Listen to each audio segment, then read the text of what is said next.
गोंदिया जिल्ह्यात गेल्या वर्षीपासून गुन्हेगारी प्रमाणात मोठी वाढ झाली आहे। त्याला अनुसरून आता पोलीस विभाग सुद्धा सज्ज झाला असून गोंदिया जिल्ह्यात अट्टल गुन्हेगारांना MPW अंतर्गत त्यांच्यावर कारवाई करण्यात आली आहे। अनेकांवर कारवाई प्रस्तावित आहे। काही कुख्यात गुंड यांच्यावर तडीपारची कारवाई करण्यात आली आहे। मोठ्या प्रमाणात तडीपार करण्याची कारवाई जिल्ह्यामध्ये सुरू आहे। अनेकांवर कारवाई करण्याचे प्रस्तावित आहे। तसेच शहरी भागात आणि रहदारीच्या भागात शाळा कॉलेजेसमध्ये पेट्रोलिंग वाढवण्यात आली असून त्या ठिकाणी QR कोडचा वापर करण्यात आलाय, जेणेकरून पोलीस अंमलदार त्या ठिकाणी पेट्रोलिंग करिता जाऊन QR कोडचा स्कॅन करून कोणत्याही वरिष्ठ पोलीस अधिकाऱ्यांची माहिती मिळत असते।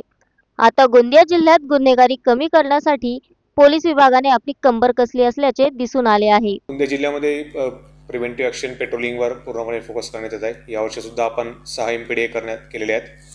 मागच्या पूर्ण वर्षामध्ये 9 MPDA होते, परंतु आतामध्ये आपण MPDAचा स्पीड वाढवला। जवळपास 6 MPDA आपली आतापर्यंत झाले आहेत।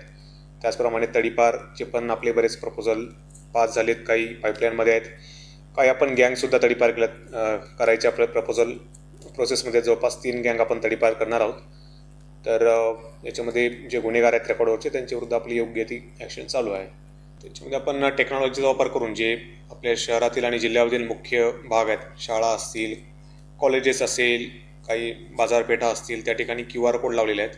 म्हणजे आपला पेट्रोलिंग स्टाफ आहे ते पेट्रोलिंग करताना ते QR कोडला जाऊन स्कॅन करतात, जेणेकरून सर्व वरिष्ठ अधिकारी आहेत ते कशा प्रकारे पेट्रोलिंग सुरू आहेत ते आपल्या डेस्कटॉपवर किंवा मोबाईलवर बघू शकतात, जेणेकरून सर्व संवेदनशील भागात पेट्रोलिंग होऊन चोरी असेल किंवा इतर गुन्हे असेल त्याला आळा बसावा असा यामध्ये हेतू आहे। आणि आपल्या जिल्ह्यातील सर्व पोलीस स्टेशनमधील सर्व बीट अंमलदार, सर्व पेट्रोलिंग अंमलदार याचा वापर करत आहेत आणि चांगल्या पद्धतीने याचं कामकाज सुरू आहे।